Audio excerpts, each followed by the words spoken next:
held remotely and also in person, and will be filmed and recorded for live and subsequent broadcasts available through the Council's website.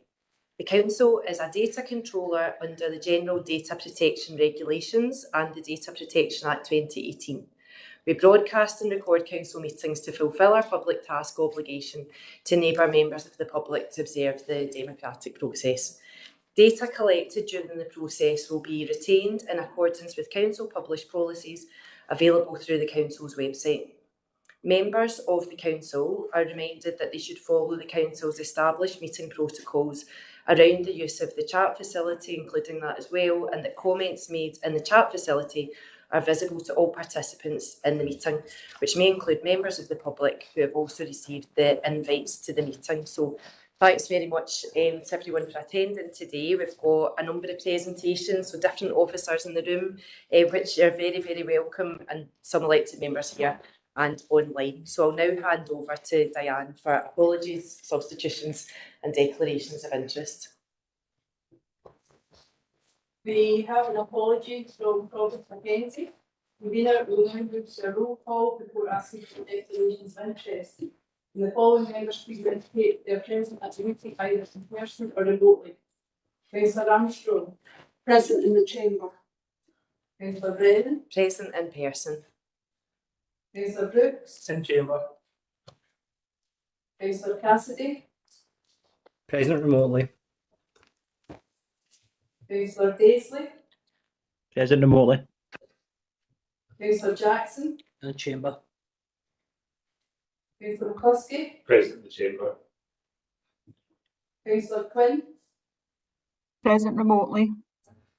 Councillor Reynolds, Present in the chamber. Councillor Robertson. Present in the chamber. Are there any declarations of interest? I don't see any in the room, and apologies to members here and at home that I've left my laptop away today, so we're just going to do a bit of to and fro for monitoring the chat facility, but hopefully it'll be as slick as possible and won't take up too much extra time. I see we've got Councillor Cassidy has got a declaration of interest. Councillor Cassidy? Yeah, I have a connection to declare to item number 9 on the agenda by reason of a relative from the board of one of the organisations mentioned in the report. I've applied the objective test, and I don't consider there's any interest to declare because this is a update report for noting and not the subject of any officer recommendations. Okay, thanks very much for that, Paul. So that takes us on to item number 2, which is the Revenue and Capital Budget Report. And I'm going to hand over to Craig Gibbon for that report. Thanks, Craig. Thank you very much, and this is a period of management report. So this is a standard finance report event called Recycle. It covers a number of main areas. This covers a current 23-24 projected outturn position, a capital position, and a reserve position. As at period 11, we're currently projecting an overspend of £710,000 in the social care segment budget. There are a number of over and underspends within the overall budget.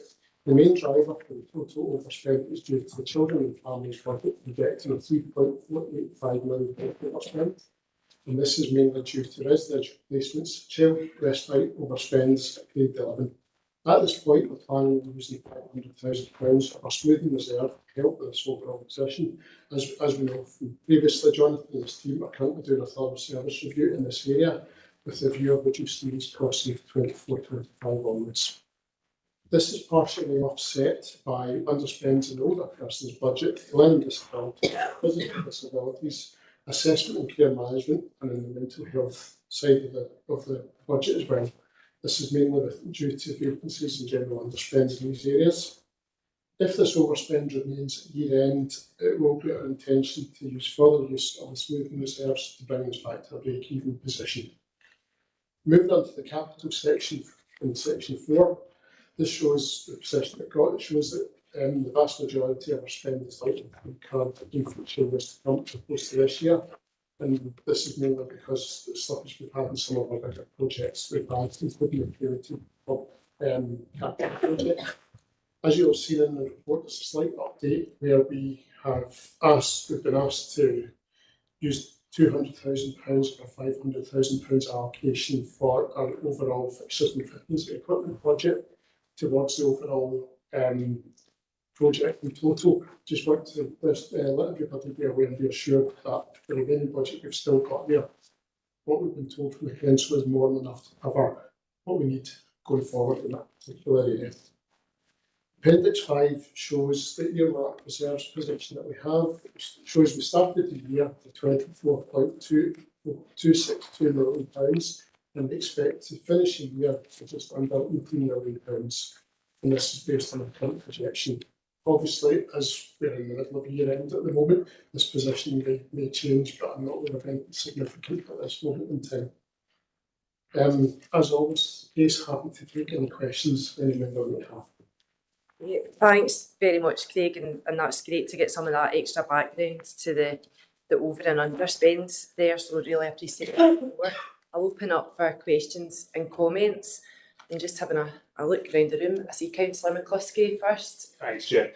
I know we went over this to the IGB yesterday, but obviously not everyone at the IGB is in this room. It's specifically on the alcohol and drugs underspend. And it's really just providing an opportunity to maybe say what was said yesterday in terms of having a deep dive on the underspend. Thanks, Councillor McCluskey. I think Kate's going to come in on that. So obviously that we have been monitoring this budget. This budget reflects our recruitment and retention elements around alcohol and drug services, in that we recruit yearly for nurses posts, and that recruitment is coming up to October because that's at the point that nurses graduate and get the opportunity. We also have had a national recruitment and retention issue around attracting people into working in alcohol, drugs, and we were keen. Also, we have issues around commission and intentions, not that we don't know what we want to commission, but the commission processes can be protracted. So one of it is about the residential rehab. We've just got that agreed more recently around who the provider is going to be, because it is a kind of quite long drawn out process, and also the capacity within the third sector to provide additional support and additional resources. So that's a combination of the factors. What we agreed yesterday is that we would take a deeper dive to the audit committee that sits as part of the governance arrangement to the IGB, so that members of the IGB understand some of the detail there. The interim head of mental health, addictions and homelessness is actually going to have a look at about what does that look like, because the danger is we continue to try and fill posts and there are people that aren't there to fill them, and what we might need to think about some of our priorities moving forward. But also we have then a phase for the alcohol and drug partnership as well, when there is an independent chair. So it's quite a complicated governance structure, but we are really mindful that we want to progress this as much as we can do. Thanks very much for that, Kate. I know that the issues around alcohol and drugs are ones that are really important to all the members of the panel. And thanks. Just if you just want to make sure it's on silent, that would be great. Yeah, that's a really. Just switch that. That's great. Thank you so much. Yeah, alcohol and drugs and the issues around them are something that's really important to this particular panel with elected members. So it's good to see that increased focus on it, definitely, and making sure we're doing everything we can there. So yeah, that's great. I don't think we've got any more questions and comments online, and I don't see any more in the room. So if we're happy to note the various positions outlined in that report, that's great. And can we just say before we move on to the next item, a thanks also to Marie, who's over in the slightly cheaper seats there at the back. I think this is Marie's last time at this particular panel, so we've really appreciated all the work that you've done for us. Thanks, and wish you all the best at your new post in Falkirk. Thank you. So yeah, that takes us to item number 3, which is a routine National Care Service update, and Jonathan will talk us through that. Thanks, Jonathan. Thank you, Convener.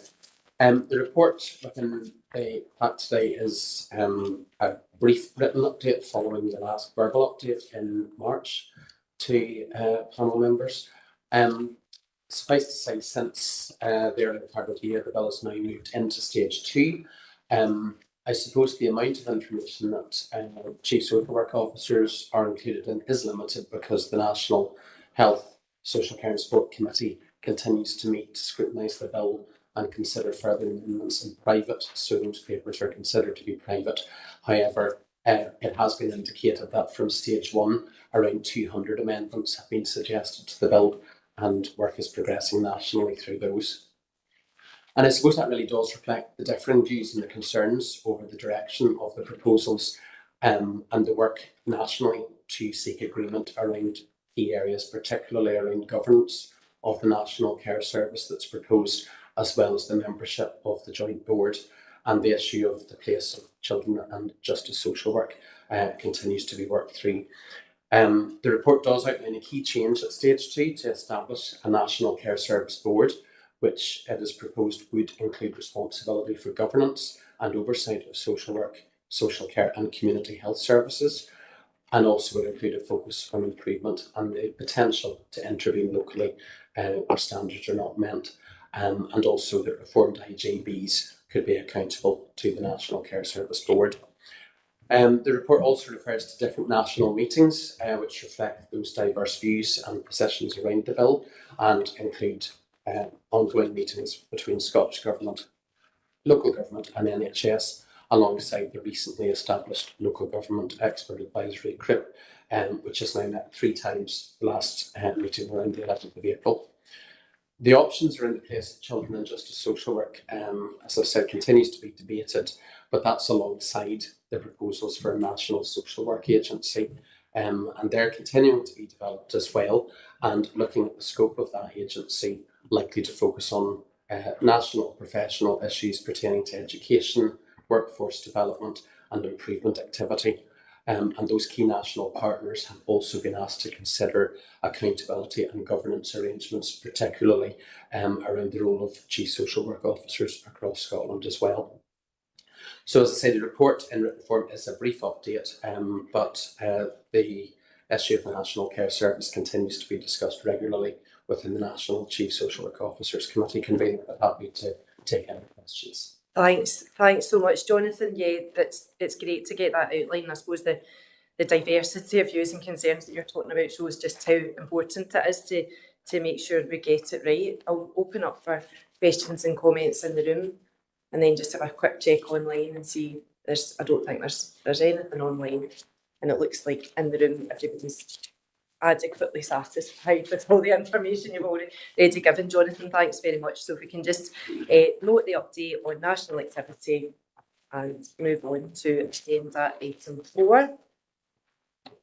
So for agenda item 4, we're looking at the Stock Transfer Authority's Homelessness Performance 22-23, and we've got a presentation to go along with that. So lots of really interesting information for us to look at, and some quite positive points in it too, which is great to see. So I think Kate is going to do a short introduction before we hand over to our presenters. Thanks very much, Kate.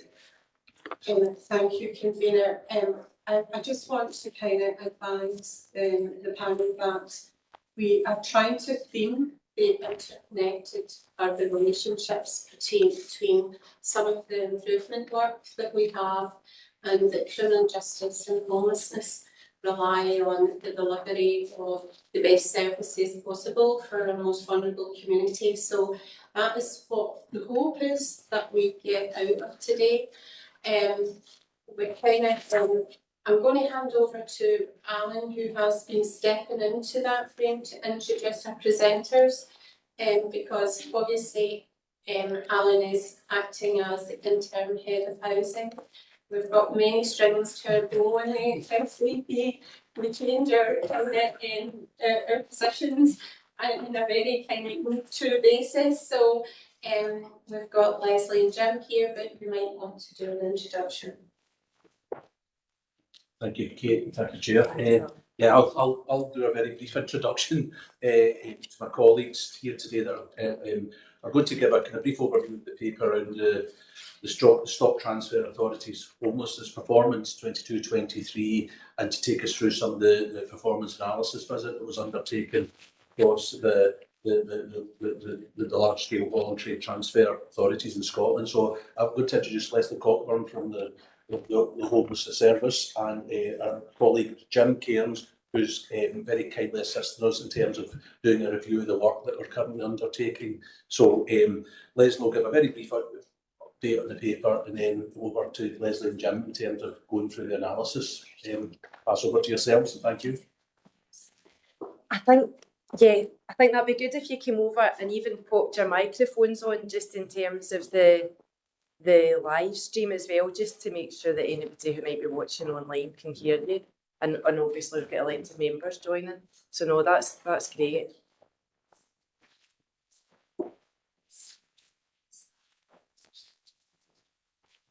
Thanks very much for coming here today, and I think we're really interested to hear the presentation. Thanks a lot, Leslie.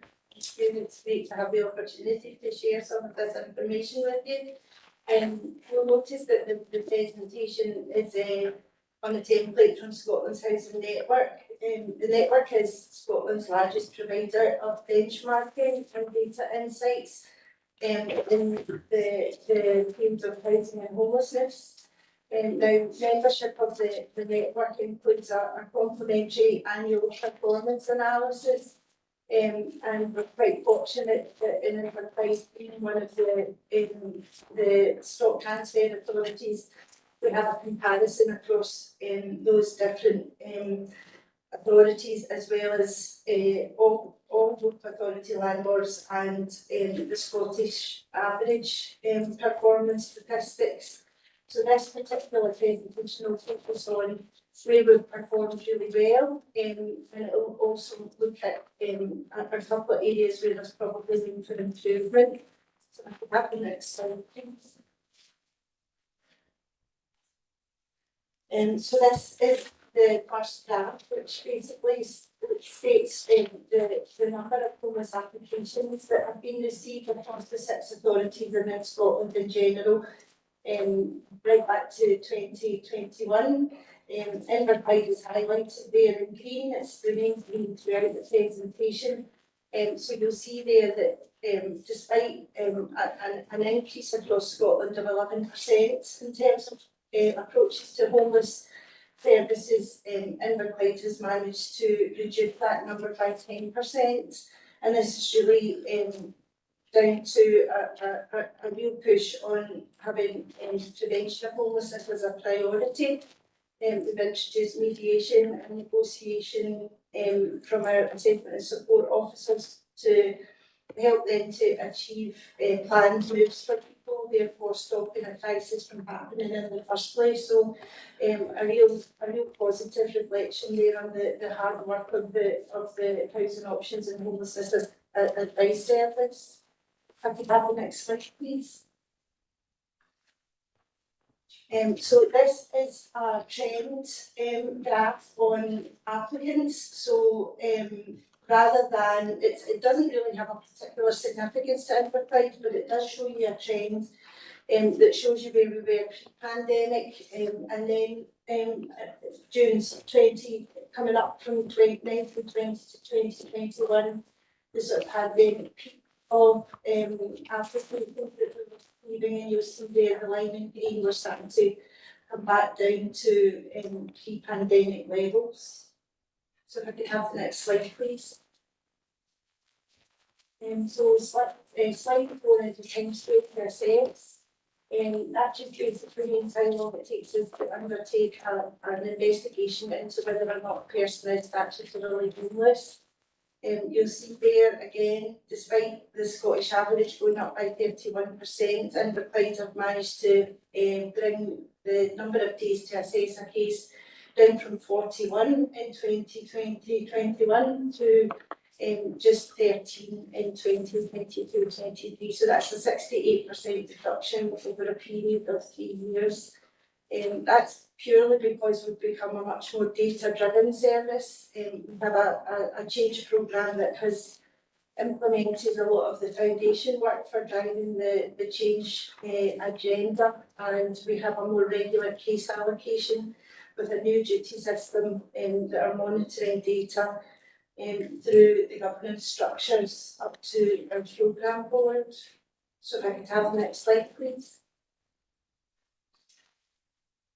This is the number of weeks it takes to close a case, so that's from somebody approaching us on the start of the homeless journey to the case being closed and therefore the HL1 being closed off. So again, in Scotland, across the board, there is a 4.3% increase in the duration of a case, whereas in Inverclyde we've managed to bring that percentage down by 25%. So that's 29 weeks to 23 weeks, even getting down to about 15 weeks just into the second quarter of 23-24.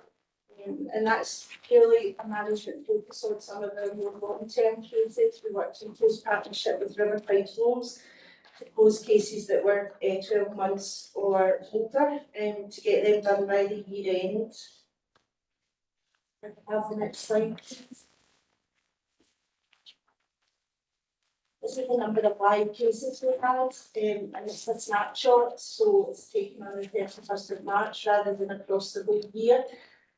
So you'll see there, we're down almost kind of similar picture to the Western Isles. So we've managed to reduce our caseload from 183 to 112. That's a 39% reduction, and again, this is focusing on our rapid rehousing transition plan, having a prevention focus, and working in partnership with our RSL partners to reduce our caseload. If I could have the next slide, please.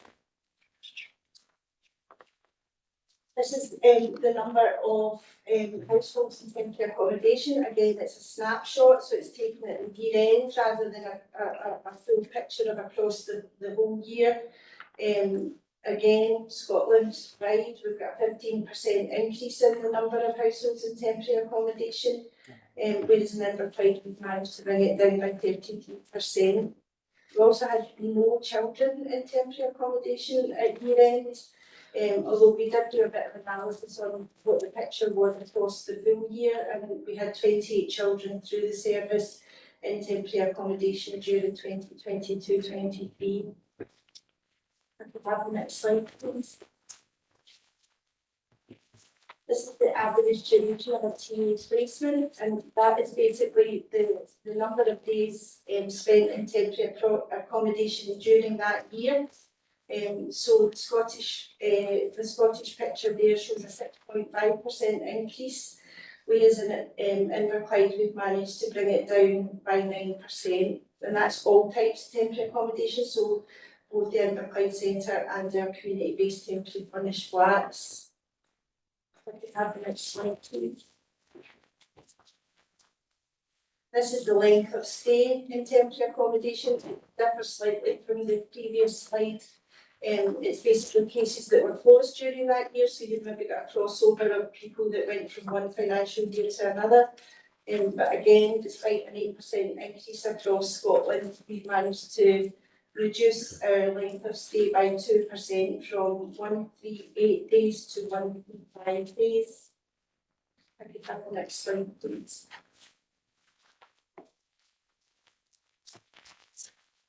This is probably an area where there's room for improvement, and this is the percentage of lets to homeless households across the major housing providers in each stock transfer authority.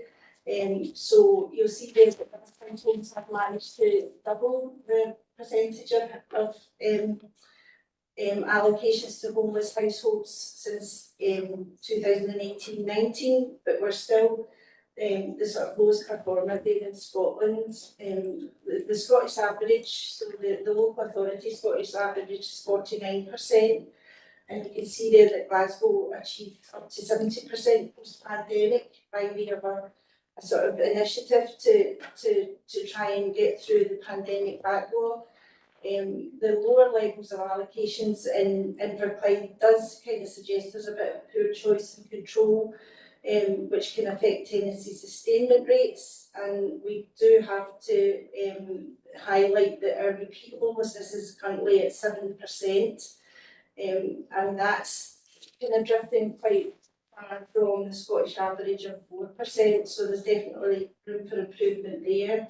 And really what the paper is proposing today is that we introduce a local lettings initiative, which will address some of these areas for improvement. It would increase percentage allocations across the area, and this would be included in a piece of work, an independent review on homelessness services we carried out for Jim Kearns.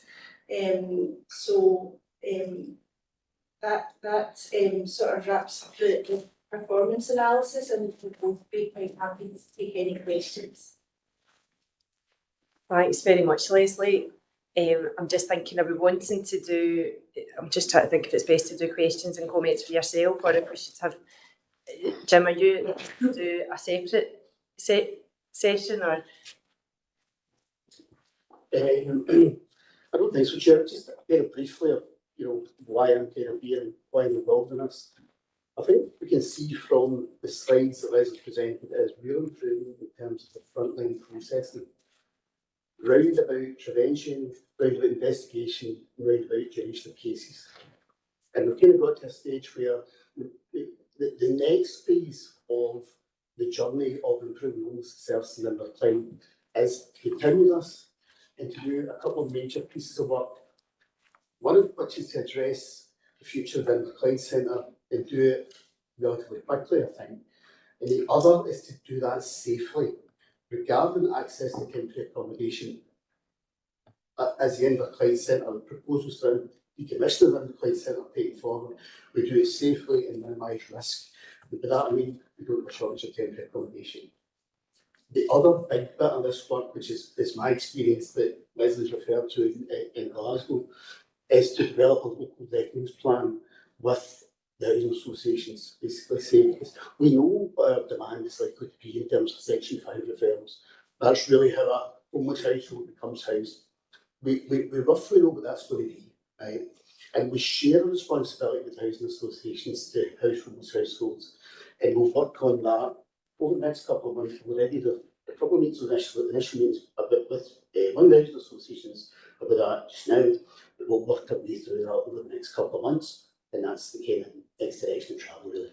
Okay, that's great. Thanks so much to yourselves, Leslie and Jim. I think we all want to see an end to homelessness, absolutely. But while we're getting there, I think what we're hearing from you about that push on the prevention and stepping in before crisis sets in is really positive, and also the ways in which we're performing well against the Scottish average and the other LSVT authorities, but also appreciating very much that openness that you've given today about the areas for improvement and action plans already in place with the local lettings initiative and the work you're doing around the Inverclyde Centre to tackle that. So I'll open up for questions and comments for both of you, I think, and officers. And I suppose when people are making their point of comment, you might want to indicate which person it is the questions for. Or Kate can help us triage, or you can do that yourself. So, Councillor Robertson, thanks. Thanks very much, Chair. First of all, well done on so much of what we've got in front of us here, particularly in terms of the preventative work. And I think I'm going to link this comment to the recommendations that we've got, because it's dead easy when you see preventative work happening, you're resourcing preventative work, and then you can go, we've not got an issue. And it's not, it's that we're effectively resourcing prevention. And so it's really good that it's not a case of, well, this isn't an issue, it's being resourced, and we've now got another thing that we're trying to do to make sure it's sustained. So So thank you for not only the kind of good prevention work, but the good recommendation on the back of it that makes it more sustained. The two questions that I've got, I'm the chair of the Alliance Board, so I'm very, very keen to always have a sense of the partnership working that happens in Inverclyde's world. And I think this is going to be a really key partnership working opportunity. So I'm quite keen to I like the recommendation, I like the motion, I think it's the right thing to do, but I want to know how on the ground the partners are going to all step up and make it work. So that's my first question. And my second question is probably one for you, Leslie, just in terms of the one of the slides where we were talking about the reduction in days from 41 to 13, and you just came in, we're data driven, and you were very this is what we do. I'd like to understand a wee bit more because I think that's an incredible statistic. So I'm going to ask you to blow your trumpet a wee bit more on that. Thanks.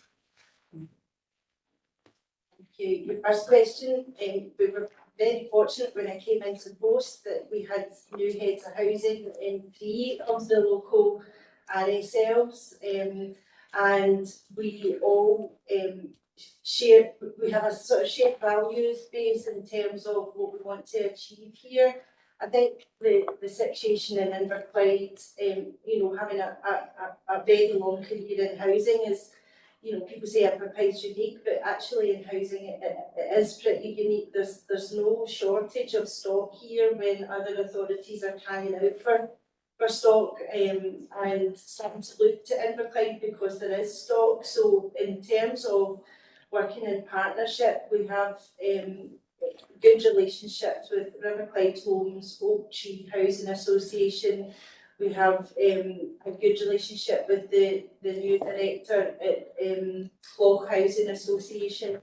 We have a piece of work going on with Sanctuary Housing Association to look to introduce community connectors, housing community connectors that work on tenancy sustainment. So in that way you're working really far upstream, you're trying to address some of these issues that puts a risk to a tenancy, particularly drug and alcohol dependency. So we're working as a team, as a housing team, and I think that comes from coming from always being in a stocked authority, knowing what the needs of the housing side of things to be able to address the homelessness issue.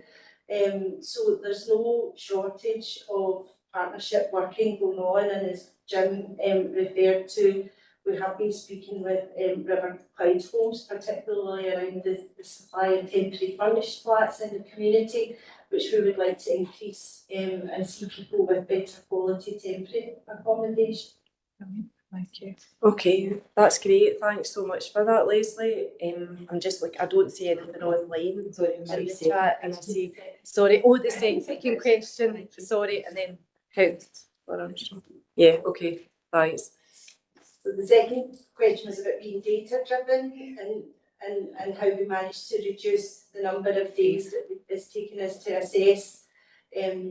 So it's a statutory duty to do that within 28 days, and we had drifted quite far from that. So it's quite important for me to get in there right away and start showing some numbers. I come from a strategic planning background, and I'm very interested in what numbers say to you. They tell the story. Yep. But I'm also very aware that there are people behind the numbers, and so to be able to encourage people to have better time management skills, to be able to have ways of prompting themselves when a 28-day period was approaching.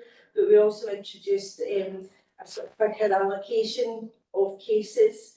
So when the supervisor for the assessment and support team receives the sort of caseload for the week, making sure that we're setting targets for ourselves to get that number down.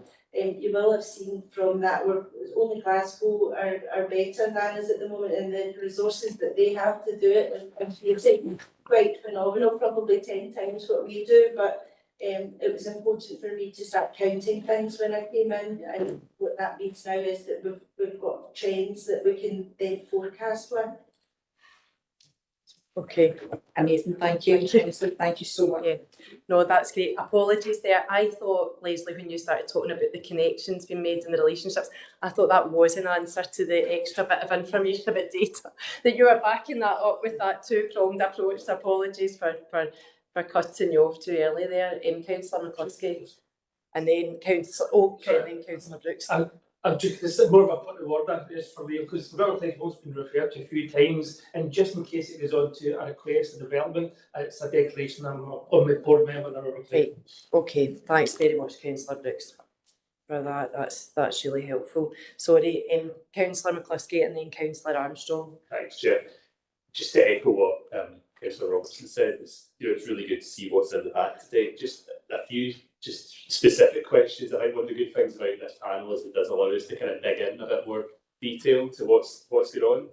The first thing is about what the drivers of homelessness locally are. Like you said earlier, Leslie, that we're quite unique in terms of our housing situation. I would imagine we're also quite unique potentially in terms of what drives homelessness locally, and I'd just be interested to know what that is. Like, why are people becoming homeless in the first place in Inverclyde? The second question is just around the list of homeless households on the final slide. What are the main barriers in place at the moment? So we've talked about introducing the Lettings Initiative. Is that the main barrier, that there's not a Lettings Initiative, or is there something else in either the practice or culture with the RSLs that mean that we haven't got that right so far? And then just final question on the Lettings Initiative specifically. We obviously need to do this. We need to get that green line up higher. How do we make sure that we do that in a way that's balanced, so that people who are on housing lists but aren't homeless at the moment, but looking, maybe they're in maybe their accommodation is not suitable, maybe they're in overcrowded accommodation, which I get a lot of that in terms of casework. How do we make sure we do this in such a way that doesn't then squeeze at another part of the system, and we're back in a year's time kind of asking questions about people suffering in overcrowded housing? Thanks very much. Your first question, we're no different to anywhere else in Scotland, where the main reason for present as homeless is because you've been asked to leave. So that is sorry, I don't have the percentage off the top of my head, but it is the main reason, and that mirrors the position across Scotland. So it was quite important to me that we started introducing mediation into our preventative work. And we have had 3 assessment and support officers go through accredited mediation training. What that helps us to do is try and negotiate a period, a sort of cooling off period, trying to reach a compromise in a household where a person is then allowed to stay a bit longer, so that we can try and organise a planned move. So in that way you're not putting somebody through that traumatic homeless journey, but that's the major reason is you've got an older child in the house that's approaching adulthood and is maybe it's not working out, or you might have a relationship that's broke down and somebody's been asked to leave through that reason. So that's the main reason. We also have to answer your second question, we do have a bit of what we call a non-compliance issue in Inverclyde. So the legal process is in a stock transfer authority to submit something called a Section 5. And when we submit that, the RSL to the RSL, they have a duty to find housing for that person. Now, there are only a couple of good reasons why you shouldn't, and I would say in Inverclyde it's probably slipped into a sort of ambiguous area where, if you've housed that person before and there was maybe antisocial behaviour, that they don't want to see that person again. But again, as part of this review, we will be looking into that process and try to tighten up that Section 5 compliance rate. Okay, and I think you had I'm thinking we had 2 questions from Councillor Roberts and 3 from Councillor McCluskey. Is that your 3 answers? I think it was just a question about the balance in the local initiative. Okay, thanks. Thanks, Chair. It's a very good question. There is a theory in homelessness and housing allocations that says that once you go over 70% of homeless lets, out of the totality of 100%, then you create a kind of perverse incentive that drives people into homelessness because it's the only route really to be housed. Now, what we're looking at in Inverclyde is probably 25 to 30% of lets, so it's well below that notion of it. I don't think it's ever been proven. It's a kind of urban myth that I've heard for the best part of 25 years, really. Yeah. I think there's some truth in it. I think that it tends to happen. For example, you look at some of the London boroughs with really high pressure areas, there is a tendency for this to happen. I don't think we're anywhere near it here. So there'll still be very healthy waiting list lets and homeless lets simultaneously.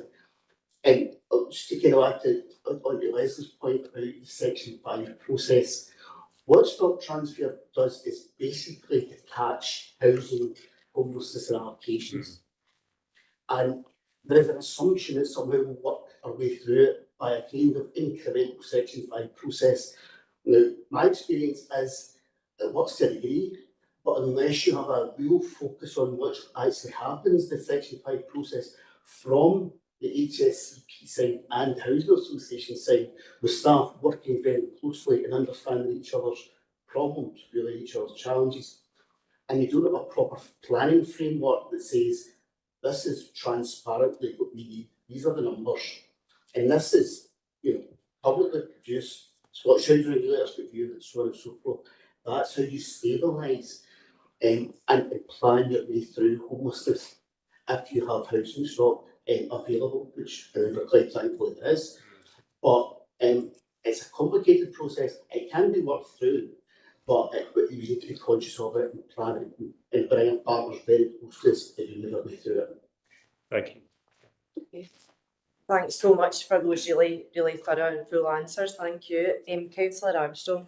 Thanks, Chair, and thanks very much for the presentation. I just wanted to say, it's not a question, just a comment that sometimes I'm not very good at emphasising positives, and I think it's absolutely wonderful that Inverclyde is bucking trends in this way. I just wanted to say thank you, and the positives are great. Thank you. Thanks very much, Councillor Armstrong. Kate, yes, thank you. I mean, I think Jim's been very modest, so we've asked Jim to come in, who's working very closely with Leslie, and Jim was fundamental in, along with his team, of closing the large-scale hostels in the city of Glasgow. So I just want the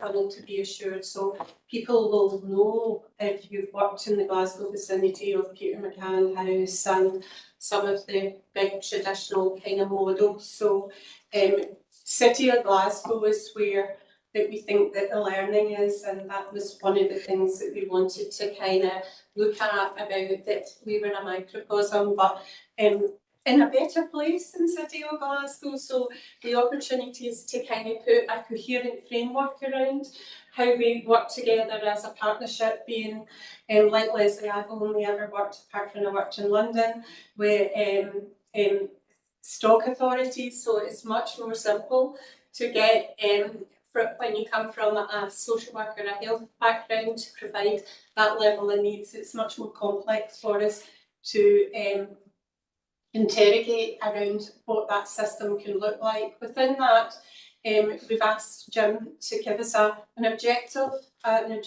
view, because of the National Care Service and where homelessness sits within it, is what is the right thing for Inverclyde at this moment in time, bearing in mind that it may well be subject to change in the future, dependent on the legislative processes, the amendments that go through around the National Care Service and the reading. So he's going to come back and he's going to provide us with that view in the world, and we certainly will be sharing it with the Social Work Scrutiny Board. But I think I'm really pleased to see some of the successes that have been made, and I just want to say that from an HSCP leadership, thank you very much to the team, because it has been a very challenging time for them in many respects, with a lot of learning on either side. Yeah, thanks very much, Kate, and you've had lots of thanks already, so a final thanks, but I'm sure you could tell from the questions and comments that you were receiving today how much we appreciated you coming here to give us that presentation in person and all the information you shared. So no, thanks very much to both of you. So we will note the contents of that report. Thanks very much, and move on to item number 5, which is the publication of the Care Inspector report on prison-based social work. And I think I'm going to hand over straight to, straight to Jonathan first. Thank you. Thank you very much, Convener. It's really just a few comments of introduction. Just to note that the Care Inspectorate recently published their report on the National Thematic Review of Prison-Based Social Work activity, and that encompassed all 18 Scottish establishments. So not an inspection, but instead that review to focus on areas such as governance, leadership and accountability around social work service provision in prisons. And we thought the review would be of particular interest to the scrutiny panel, given that Inverclyde is the home of HMP Clinic, and it's where the HSC provides that prison-based social work service. So the report has highlighted and is attached as an appendix a number of strengths, but also importantly the need for improvement to a system across the country that hasn't been subject to formal scrutiny for over 12 years. So Gail Hughes joins us today. Gail's has been the interim Justice Service Manager for some time, but has recently been fully made up as our permanent Justice Service Manager, and Gail will be able to provide panel members with an overview of the National Thematic Review, as well as thinking about the implications for local prison-based service. Thanks, Jonathan. Gail. Thank you. So the thematic review, as is noted in the report, which is very brief, was carried out between July 2023 and April 24, and it's a national review looking at, as Jonathan strengthens, the governance, leadership and accountability of prison-based social work arrangements across the whole of Scotland. It doesn't, I suppose, overall doesn't make particularly positive reading, but that's something that will come as no great surprise to those of us that worked in prison-based social work or duties of justice social work, because the challenges of having any sort of sustainable governance and leadership arrangements across 18 custodial establishments provided by 17 local authorities across the whole geographic region of Scotland, with the Scottish Prison Service in the mix, is well rehearsed. So it's clear from the report that fundamental reform is needed in the way that prison-based social work is delivered. It's clear that while staff on the ground in the main across Scotland are very knowledgeable and experienced and very much committed to their roles, both in terms of providing support to public protection processes, but also in terms of providing support to individuals in terms of their rehabilitation and resettlement, that there's I suppose an absence of consistency in terms of the vision of what that service should and can achieve and how that should be delivered. I think the report speaks for itself in some respects, and I wanted to speak very briefly about HMP Clinic and the prison-based social work service there, as that is of reference to by HSCP.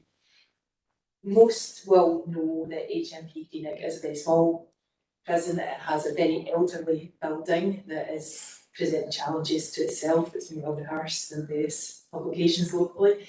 And Inverclyde HSCP provides the prison-based social work service to HMP Clinic. It's a very small team. We have 4 social workers and 1 senior social worker based there. However, the population of HMP Clinic, as some people may know, is, for a small prison, is incredibly diverse.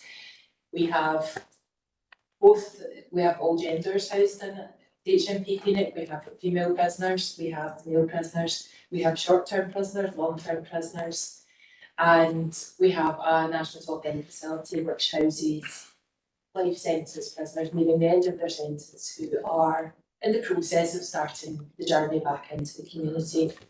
They can be placed at HMP Clinic from anywhere in Scotland. So the thematic review talks about some of the challenges of bringing together so many different partners, and that's very much a day-to-day challenge for our staff at HMP Clinic, as changing processes continue to, quite rightly, emphasise the collaborative working with community partners, but their service user group has community partners all over Scotland.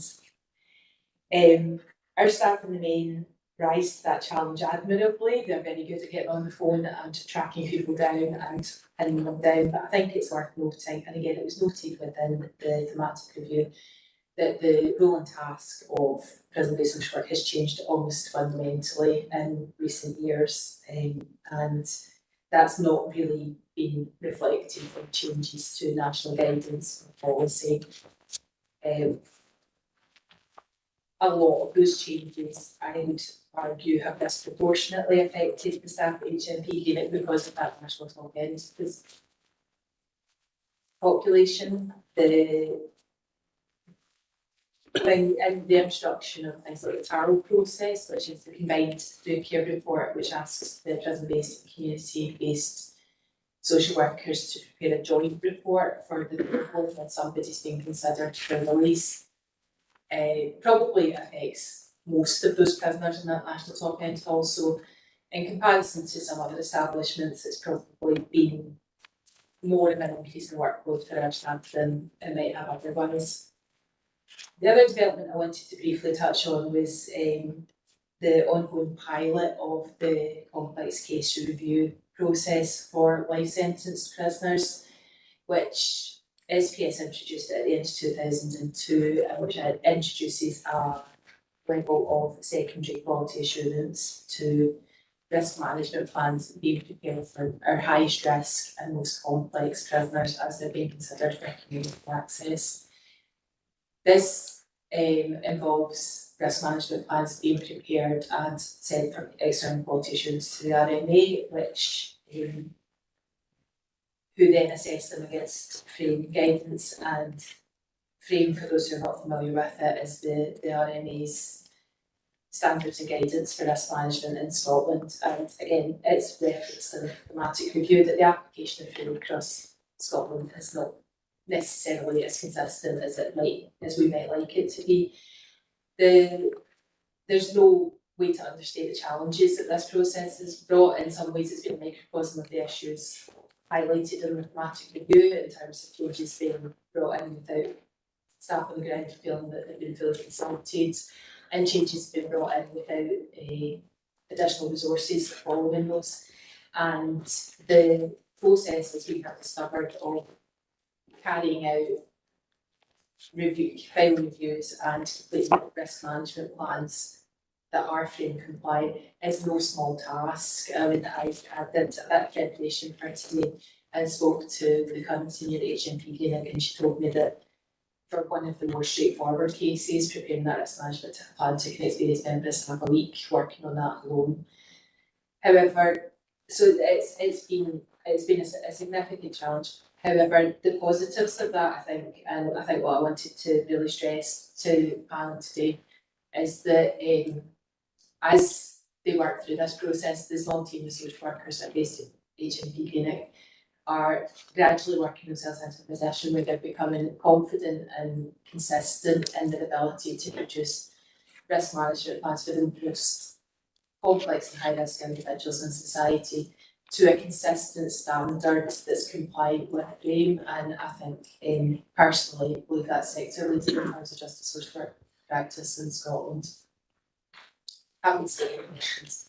Thanks very much for that, Gail. Yeah, as you alluded to, we know as much as we can about the really shocking conditions of the building, a really sort of desperate state, and then that's combined with challenging national context. I know I really appreciated yourself and Ian welcoming me to the prison to see it firsthand for myself, and really appreciate you taking us through that report and putting the local context in, which is very helpful for this panel. So I see Councillor Robertson will take first for a question or comment. Thank you. It's really interesting reporting. Thanks for putting a little bit of a local flavour to it, because it's hard to tell what relates to us, what doesn't relate to us, etc. without that, so it's really helpful.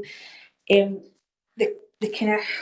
question I've got is about big page 69 in our papers, so that's page 24 to 47 of the report, and it's the bullet points that are there where we've got listed a number of things that happen in prison-based social work that are not deemed to be within the scope of is it just within the scope of the report, or is it within the scope of what the service should be provided? Because I'm looking at them and I'm going, my goodness, I would like to think that the prison-based social work service for HMP Greenock would be doing all those things.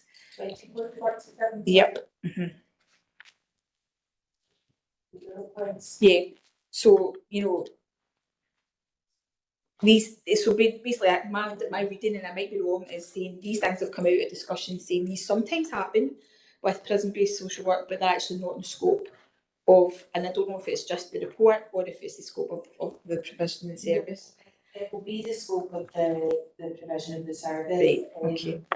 Social work, prison-based social work services are commissioned services that essentially the Scottish Prison Service, we provide them to Scottish Prison Service under our memorandum of understanding arrangement.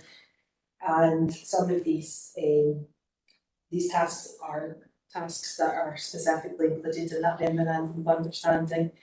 Although what I would say is that they do happen in particular prisons where there's a particular, certainly the appointment supporting military and pregnant women would be exclusive to HMP Starlog, as that's the establishment that would house pregnant prisoners.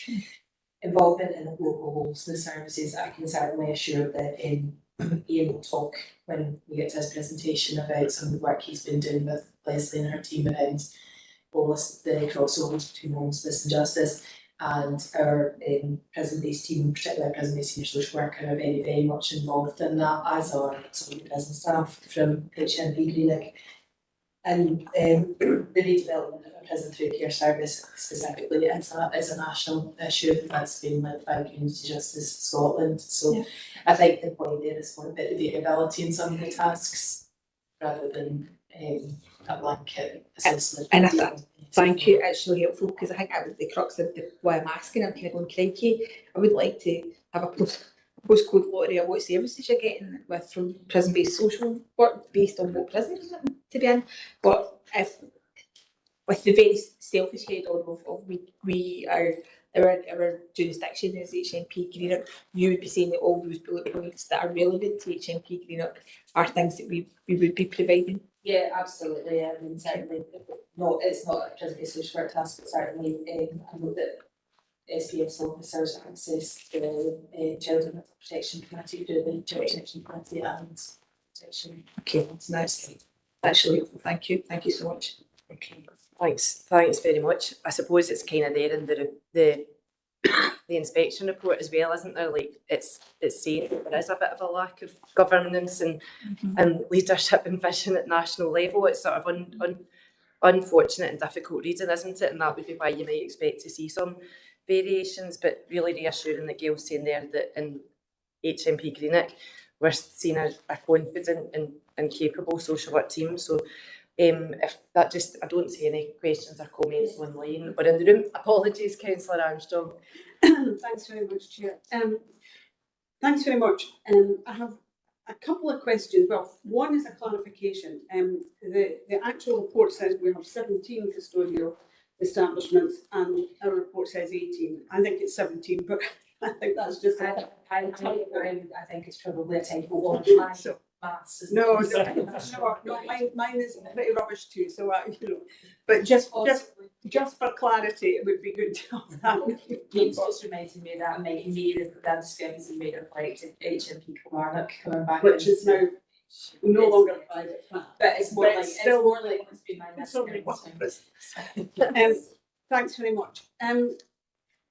During your presentation, a question occurred to me. I mean, it's not actually in the reports, but it occurred to me: is there an argument? And I understand the Services Commission, but is there an argument for at least asking about the funding of the top end unit? I mean, if that's providing a service to prisoners from all over Scotland, but the bulk of that work is falling to our staff within HMP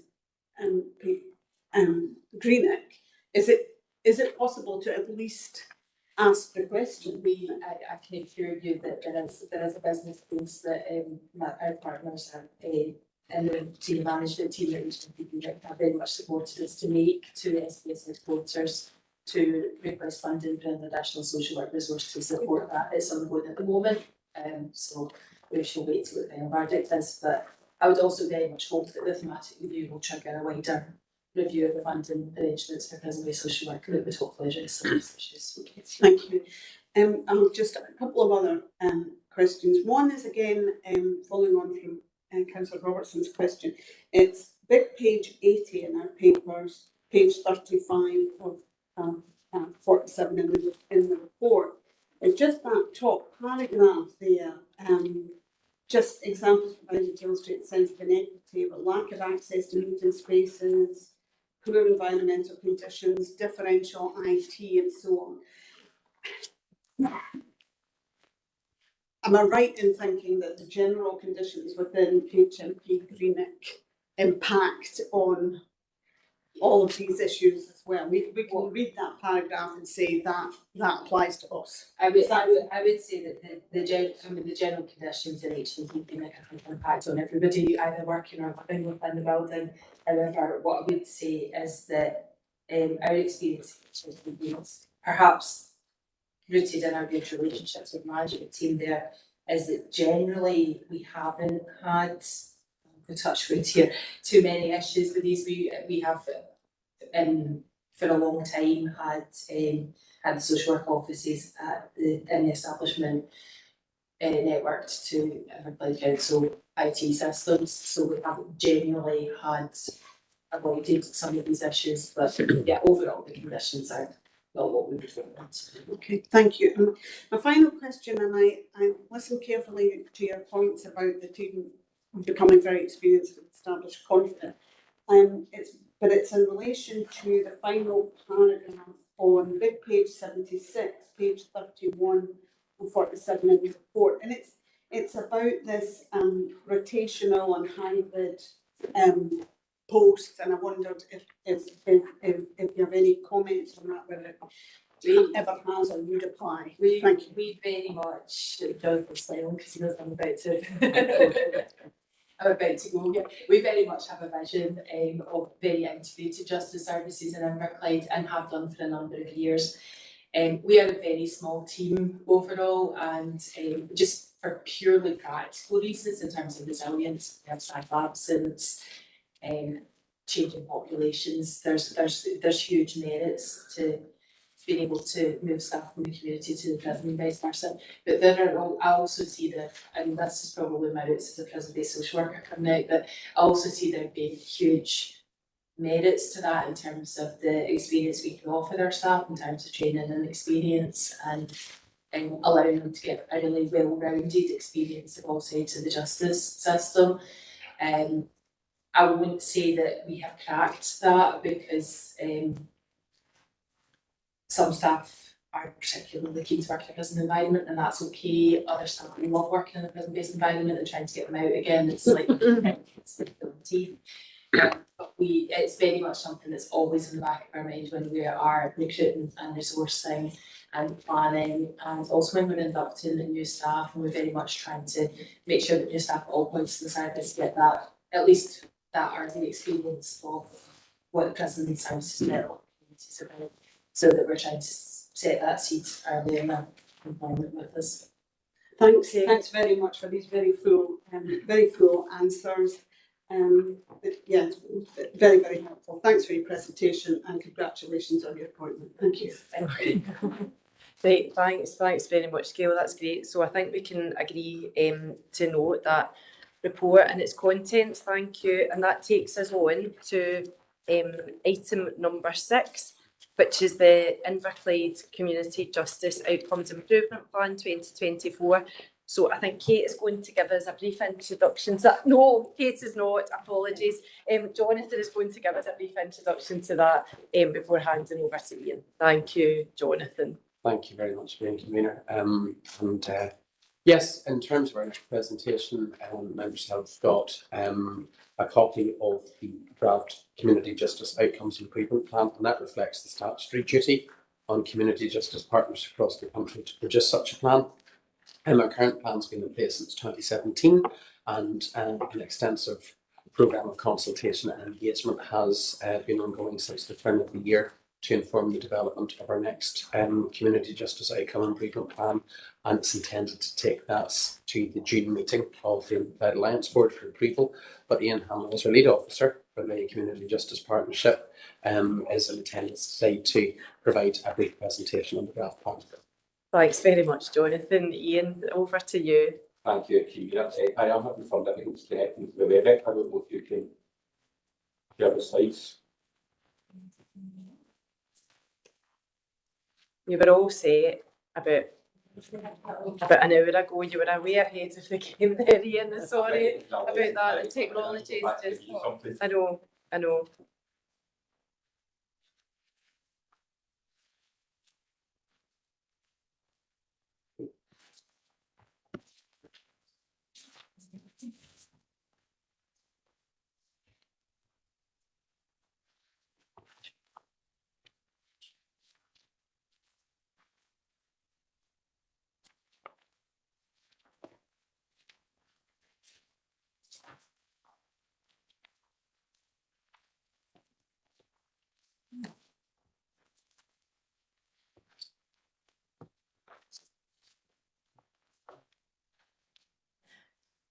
Well done.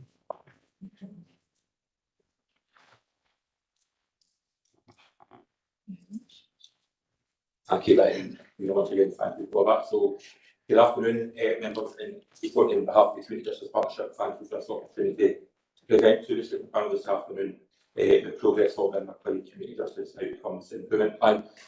Obviously, you have the copies in front of you and from the microphone. It's appendix to the final notes. Next slide, please. I have been advised that I don't have that much time, so I don't intend to take over everything within the plan, but I thought it might be quite helpful to maybe talk to members about the areas of activity within the plan and the impacts on work within this panel. I feel given the presentation on this afternoon, it really feels that that's something you could agree with. So I'm going to get through some of those slides fairly quickly. I'm happy offline to discuss anything you have regarding some of those slides. I'm going to go over it. What we can be doing first is tell about the justice process within Scotland, about what community justice is in terms of our work towards our community justice plan, but really focus on that last action point, our funding proposed activity, with a focus on those functions under the social and so there. Good panel. So next slide. I make no apologies, and I did this deliberately. So this is by Community Justice Scotland. It's the first of its kind. It's an interactive map of the justice system in Scotland. And the reason why I've made it so small is to really kind of show you the vastness of the justice system in Scotland. You can go to that website and you can fill in the picture to kind of give you an idea. So if you can see the boxes across the top are the kind of key points within the justice system. The yellow boxes reflect where a person's journey may begin within the justice system, either within that part of the justice system or indeed within the cream. And the green boxes highlight the exit points within that part of the justice system. And at the far right hand side, you'll see 4 black boxes. That's a re-entry point for some people, but I really would, within your time to really look at that map. But if we go to the next slide, to give you an idea of what the justice system in Scotland looks like, that is essentially the kind of 8 main points at a very basic level of the justice system in Scotland. And I think what I want to show is highlight the kind of space it occupies for both individuals who have committed offences from the point of arrest at the time right through to the end of that sentence. For some people, they will be in this system frequently. For some people, they will be in this service concurrently with other parts of it. It's not a unique journey for many, many people, but what our community justice plan talks about, that for some within our life, it's a recurring and it's a frequent journey. Next slide, please, then. So in terms of what is community justice, so community justice is therefore a community first model of justice where people who have broken the law are held to account and supported to reconnect and contribute to their communities. It means that some people, when it's safe to do so, receive community-based sentences. Evidence emphatically shows that community justice can help people stop breaking the law again, which leads to fewer victims and safer communities. At its absolute essence, community justice is about reducing reoffending. Next slide, please. So that quote, in a way that policy context is taken from the National Strategy for Community Justice, which was published in 2022, and is one of 3 documents that is required for this government. And those 3 documents have really been the springboard for the progress around about the development of a new community justice outcome improvement plan for Northland through our action strategy, where our performance framework, which I'm going to discuss. I'm not going to discuss the delivery plan. Many of those actions sit with national partners, only a few sit with community justice partnerships locally, but a wide range of a policy context, which has really only been in place, since June 2023, when the last of the 3 documents were published. Next slide, please. So the Community Justice Scotland Act really puts a number of statutory duties on local authority areas. It sets out, first of all, who the community justice partners are at local level, both statutory and third sector partners.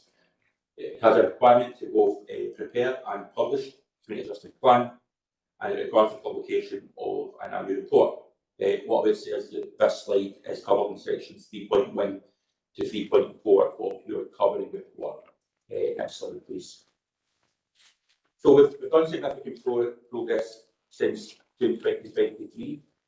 We got to a stage in December last year where the Community Justice Partnership felt that we had a draft document that could be sent out for circulation, and that began in January with quite a significant engagement process. The partnership took a view that our engagement activity should help inform the future action plan of the Community Justice Partnership Plan, rather than purely mixed content, given that largely the actions are dictated by the Scottish Government.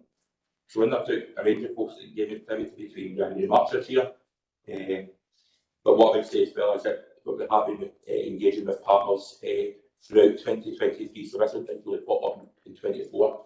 But you can see from certainly those kind of 5 areas on the board just now, the kind of detailed action that we've undertaken.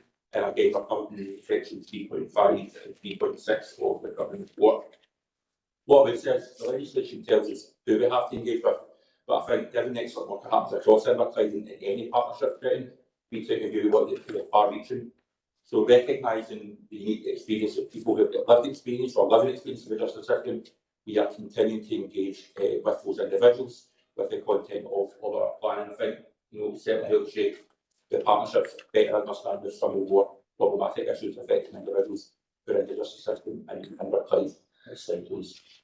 So our group in essence has 5 aims. Aim 1 to 4 reflect the national context, as I've highlighted in section 6. Aim 5 follows a range of activities such as the completion of a strategic need and strength assessment during 22-23, feedback with a number of local partners operationally and strategically. And I think, going back to that previous slide, people who have got lived experience of the justice system where either the risk of homelessness or being homeless is a part of their justice journey. I think recognising accepting good practice working as a client and emerging practice across Scotland, the 3 bottom boxes on the screen reflect the underpinning values that the Community Justice Partnerships considers as important in how we will do our work.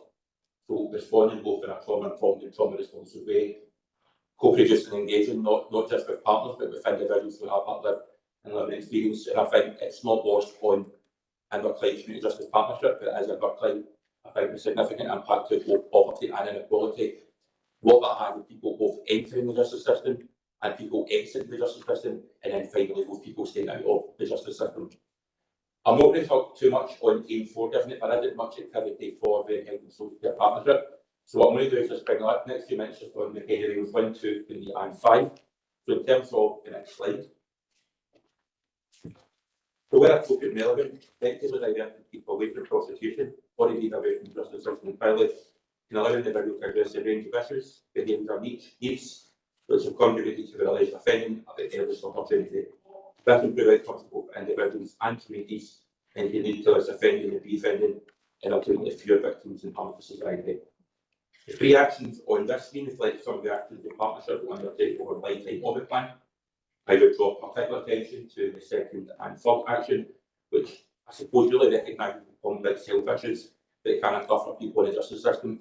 Remember, we'll recall we brought a paper to you last year regarding deaths from community payback orders and some of the kind of health understanding we have, not just in terms of that justice population, but throughout the justice population. Next slide, please, Diane. So in respect of reporting our performance to the Scottish Government, there are 3 data sets involving diverse prosecution, which is held by Justice Social Work, over on the right-hand side of your screen, and there's an outcome about what people who successfully completed diversion and prosecution. Moving on to the second game 2. The Scottish Government are committed to shifting the balance towards greater use of trauma-informed and person-centred community interventions which reflect the appropriate level of risk, and a long-term vision that people should only be held in custody when they prevent a risk of serious harm. Public protection, therefore, is a top priority. Ensuring that both robust and high-quality community-based interventions which support rehabilitation can help to reduce the number of future victims, and that includes alternative demands, electronic monitoring, and community services. These actions on screen are both Justice Social Work-led pieces of work, but I think we identify within the partnership there is a wider role for all partnership members, particularly within the first sector and how they can support people, support individuals throughout their various stages in the justice system. In terms of the performance management, on the next slide, there are 6 performance measures, all led by Justice Social Work supporting 2 outcomes.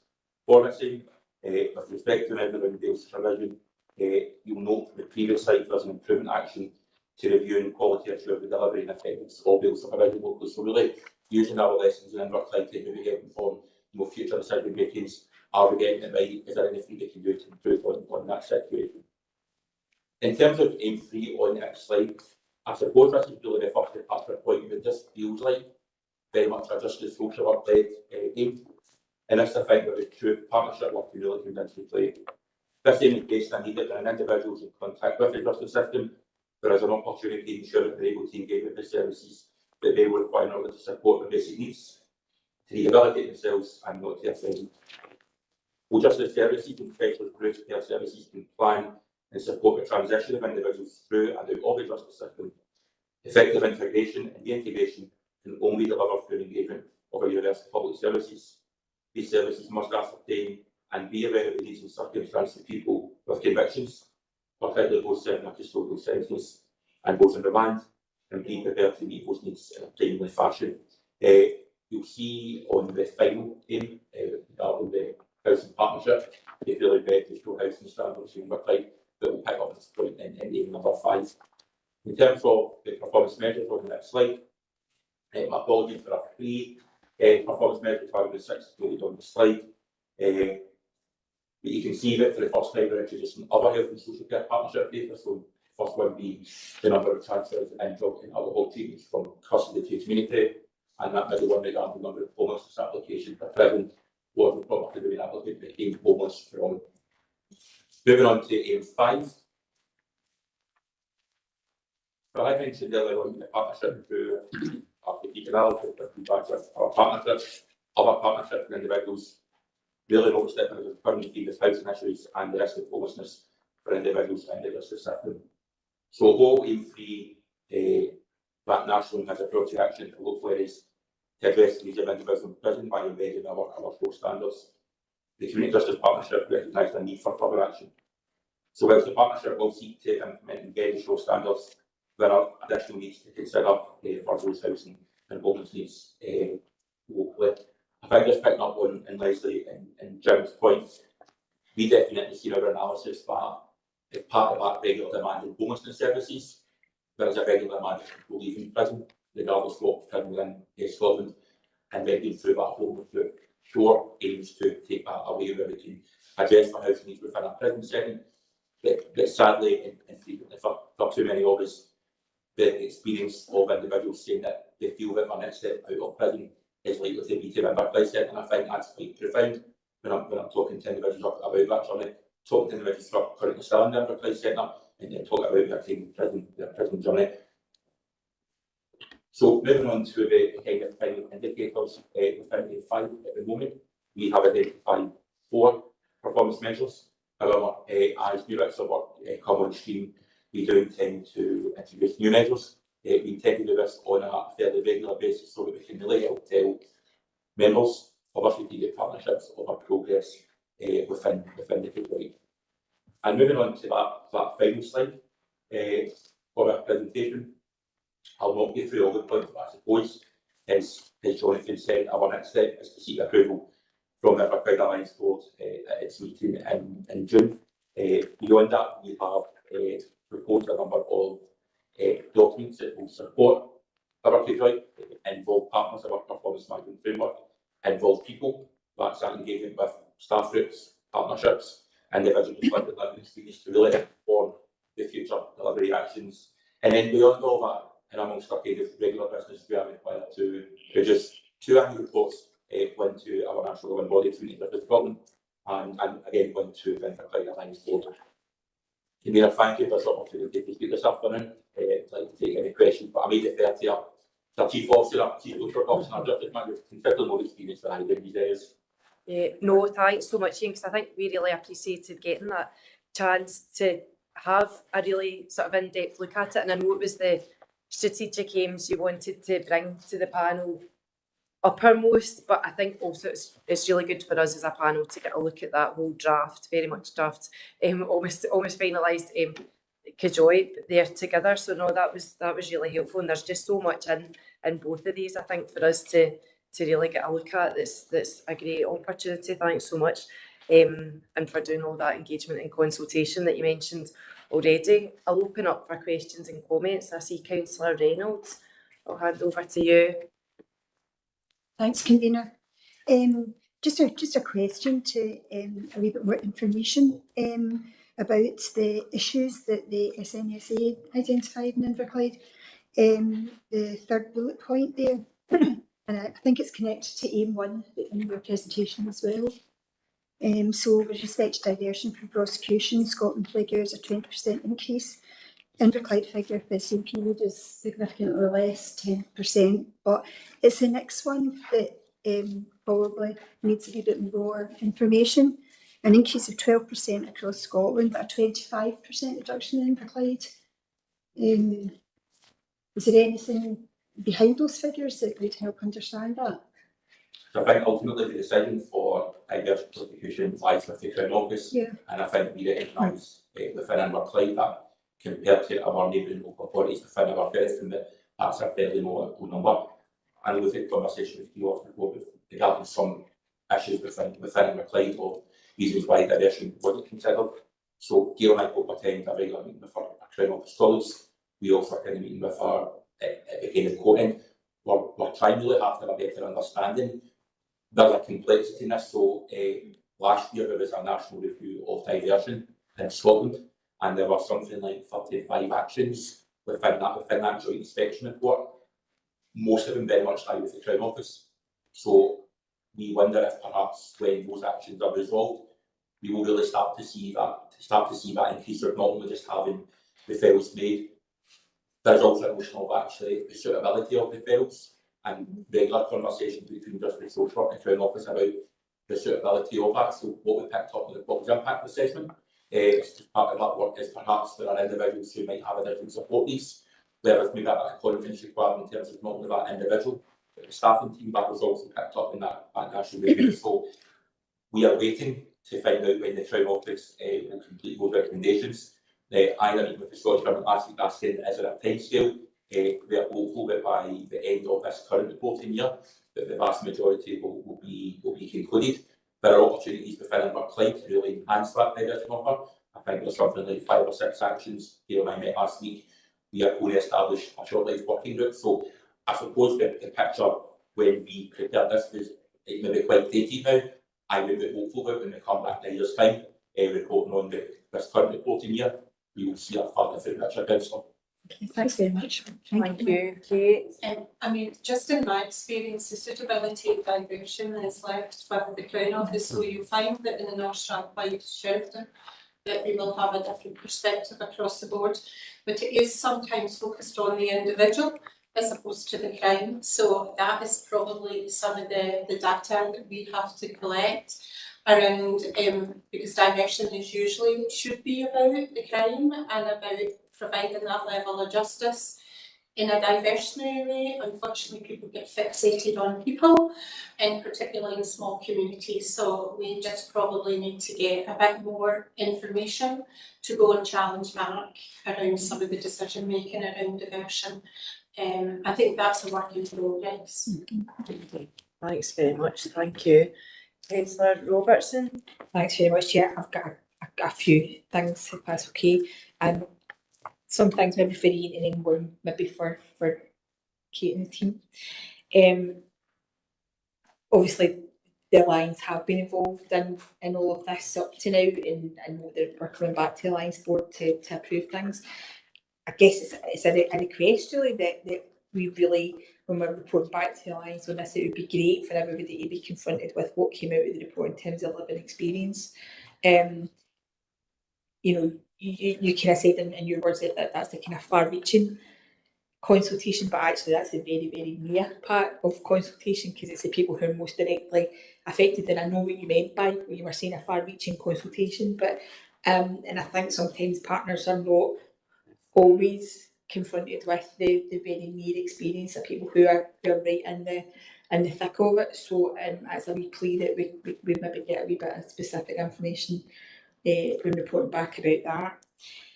The second thing is the slides, and Ian, this is a journey I've gone on. It's a journey I've gone on with outcomes and my previous obsession with outcomes, which is still a minded obsession with outcomes, but I realise it's not always easy to get outcomes, and actually having outputs is helpful if you've got trends. If we can see the trend in the story from output measures, then that can be very helpful to us. So the kind of immediate thing, I noticed that all of the outcome measures we've got for aims 1, 2, 3 and 5 are all output measures rather than outcome measures. That if we do have baselines and we can measure trends, that's really helpful. But if we're also, as I think you said, and I'm hanging on to this with grim life here, that there'll be new emerging indicators, it would be really helpful if some of them were about impact and outcomes. So if you don't mind if I come in here, because Ian will have been demented by myself over the last month, because that's the conversation that we've had in HSAP. So in the Alliance Board, you'll see the CJOI, but you will see a probably slightly nuanced version of some of the indicators that sit in the CJOI in the new strategic plan, which is all outcome measures. Okay, so that's a bit about the translation into that world about what are the actual outcomes and what are that experience we're getting for it, and that's some of the discussion that certainly Jonathan has been having with Ian about how do we turn that into something that's much more tangible, because when we put things as outcome measures, we get people's buy-in and they understand it. When we put outputs, particularly around the criminal justice system, we get people overwhelmed. So they don't really know what that good looks like. So certainly we're keen to morph into that world, but I think that the CJOI is such a rich read about our ambitions. Thanks very much, thank you. I think, for yourself, I think, Councillor, there is a difficulty in particularly aims 24, which are the national aims. It's fair to say the Scottish Government have a session with comparing, and one of the difficulties is that those are the indicators where you can get comparison across Inverclyde. I probably share your views in terms of what's it look like. So what we are hoping to do is, over the next several months, is to really develop much more local based ones. It really feels like Inverclyde. So, for instance, yesterday we were almost a presentation regarding the strategic commissioning plan. So we went away from saying let's not count the number of people successfully completing their community payback orders, because we do that in other areas. But what does it impact about mean in Inverclyde? So we want to talk about what are the number of community-led projects that our unpaid work team have done in Inverclyde. That tells a story about giving people confidence and faith in that particular part of the service. Actually, community disposals are a suitable alternative to custody. And I know elected members within this chamber and beyond will regularly deal with Archie White, who's our unpaid work scheme manager. So there's definitely that there. So it's not lost in us, Councillor, but over the next few months will be the involved partners document. We want to take that as an evolving document that will be updated frequently and regularly. I think some other stuff regarding housing, we've got some really good piece of work coming our way soon. We have organised a short conference in Inverclyde, which is really that kind of first starting point of where we want to be. that will include a whole range of staff from homelessness services, from our housing providers from Glasgow who have experience of delivering shore in a stock transfer authority area, Scottish Prison Service who really manage the shore policies. So we really want it to feel like, and that's why our documents called Community Matters, because we recognise within Inverclyde, I think we recognise as well with other partnership documents coming across, it wants to feel like this is an Inverclyde document, but it can be picked up and read by any partnership. It really feels like, yeah, actually there's a crossover activity with a local partnership or local housing strategy or employability strategy. It's beginning to feel that way, but that's taken an awful long time to get there. In terms of our lived experience, Councillor, we hosted 10 online staffing sessions. We had about 115 staff attending, around about 80 individuals. Some of it that much who came back for more than one. At the housing and homelessness one, there were big numbers involved. We didn't necessarily need to worry about the lived and living experience of individuals. It came out of our staffing teams across Inverclyde, within Justice Social Work, within homelessness services, within housing providers, within Scottish Prison Service. Their views were articulated very well. That said, there is much more work to be done, so absolutely maybe for June Alliance Board, it might be slightly too early, but what I can say is that the proposal of the Community Business Partnership will be taken back at a further date to bring more updates around about that agenda, Councillor. Thanks very much, Ian. I think Councillor Robertson, did you have one extra question? Thank you very much. Which is really just, it's actually from the report rather than the presentation this time.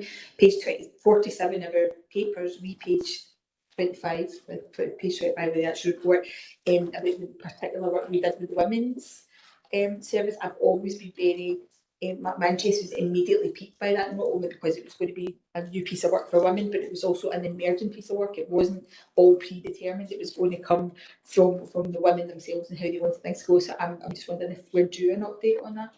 I mean, I think that we would be happy to do that, and Jeanette, who is who leads that work, but maybe there's something about hearing it from the women themselves and inviting them along about the difference that's made. So we'll take that offline, and maybe that's something I can talk to yourself, convener, around. Yeah. Because if they are going to truly listen and want to experience, we need to involve them as part of this process. Thank you. Yeah. Okay. That's great. Great. Thanks very much. Thanks. Councillor Armstrong. Thanks very much, Chair. There's at least a couple of occasions in the report where there's a plan to explore partnership working opportunities across Inverclyde. That's on page 20 of the report, big page 42, and again on page 31 of the report, big page 53, identifying new strategic partners. And I was just wondering if CHIS and SCRA, could be, should be involved in that. Sorry, Children's Aid in Scotland and Scottish Children's Reporters Administration, particularly with regards to the changes for 16 to 18-year-olds, and I just thought that would be probably a good idea. That's thank you. I mean, we're happy to explore that, but there always becomes a bit of a capacity issue for SCRA and CHS, and but we're happy to take that away. I'm sure that Jonathan, who has regular discussions, we do sit on the Children's Services Planning Group, so we just have to watch that we're not asking too much of them. Thanks very much. And I have a question about page 21 of the report, big page 43, first paragraph. It's about considering a range of community interventions available to judges and sheriffs and whether they should be expanded. And then the final sentence says this is likely to have no impact on the CJOIP. And I just wondered if that just sounded a bit blunt to me, and I was just wondering why. Thank you. Let me next. Thank you. Councillor, obviously, I know you set up a partnership, and I know I put it into the ADP, and there was some comments regarding a previous mention of the proposed closure to the custody suite within the police office, and it's sat within this document, and there is concern amongst the Community Justice Partnership that in terms of materially changing the community justice outcomes improvement plan, that actually that document wouldn't have any impact whatever. However, to say that the initial proposal to the National Care Service, it fundamentally would change. So it's blunt. I suppose I didn't need it to be that blunt, Councillor. I could perhaps soften it up if I said that. I suppose it's just that it wouldn't impact on this particular document as other aspects would. Okay, thanks very much. Thank you. That's great. That's great. That's us elected members, isn't it? We're used to sometimes couching things in different types of language. I'm sure. That's great. I don't see any more questions or comments, Ian. So thanks so much. As Kate said, it's a really rich read and really great to get that brought to life through the presentation. So wish you very much all the best for finalising it for the Alliance Board and then doing all the work that's inherent in the plan. So if we could just note the report and its contents, thank you. And that takes us on to item 7, which is the notice of the inspection of Inverclyde fostering, adoption and continuing care services. And I'm not going to say who is going to speak to that because I've made too many mistakes, but I think I see it's Jonathan. Thank you. Thank you very much. It is a brief report that really just advises panel members of the inspection that's currently underway within the HSCP. It concludes actually at the end of this week, led by the Care Inspectorate as part of their standard inspection programme for regulated care services across the country. Inverclyde services were last inspected in 2018, but it's fair to say that the methodology and the approach of the Care Inspectorate has changed since then, so the outcome won't be directly comparable to the previous inspection, but nevertheless the focus is very much on how we support children and young people's well-being, but also how care and support is planned as well. And we expect that the report will also look at a broader approach in terms of leadership and comments about quality assurance as well. We are nearing the end of the on-site activity, which has included record reading from, I have to say, a very small number of records. So there is a bit of a challenge in terms of what can be extrapolated from that. But I'm meeting with the Care Inspectorate team tomorrow as the agency decision maker, another hat, but that will allow me to understand better their methodology and be able to present our position in Inverclyde a wee bit more clearly. They have consulted quite broadly through questionnaires and focus groups as well, with staff and managers, and also with children and young people where they want to take part, as well as foster care households as well, and some key partners too. And we were fortunate that in their first week, our local fostering and adoption panel was taking place, so it meant that inspectors were able to observe that, and the agenda for the day was quite broad, so it gave them a nice perspective on panel business at that time. We still don't have a date of publication for the report. We may get an indication of that towards the end of the week, but in the absence of a formal date, it's fair to say that an improvement action plan will be developed by the service in advance of the publication of the report, when we have an indication of the emerging messages from the inspection process, and certainly the recommendations of that will be added to our existing service improvement plan, and certainly we can bring a further update on that back to this panel in due course. But again, happy for any questions. Okay, thanks very much, Jonathan. I'm sure we would want to see that future update. So that's great to get that suggestion. Kate? Yeah, so just thought I'd add into the panel that that over the course of a year, this is our 5th inspection by the Care Inspectorate coming out of London. So I just want that kind of noted that we got notification last week of another inspection around our learning disability and residential establishments. So we've had a strategic inspection and we're happy to do an update. We'll have the fostering and adoption, we did the home care, we had the homelessness inspection, and we've now got the learning disability inspection last week. So you can appreciate that some of the challenges that we have as an HSCP just to deliver on all of that inspection. Yeah, okay, thanks for that context, Kate. I know we've heard in earlier reports as well about the amount of resources we have available to us in an authority the size of Inverclyde sometimes, so our thanks, I'm sure, go to always all the officers who are involved in putting all that work together. I'll open up for questions and comments. I'm not seeing any, and I don't think there's any online either, so yeah, thanks very much to note. We'll note the report and yes, take the future update as well, thank you. Okay, and that brings us on to item 8, which is just a report for noting on the Inverclyde Integration Joint Board Budget 24 to 26. So I think I'm going to hand back over to Craig. Yeah, thanks. Thank you very much, Convener.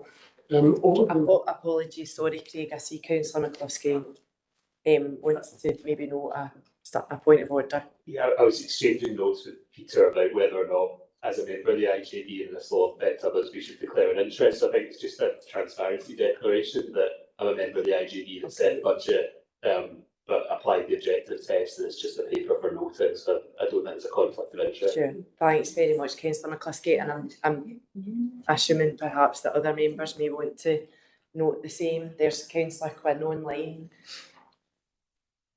Councillor Quinn? Yeah, just the same, IJB, thanks. Okay, thank you.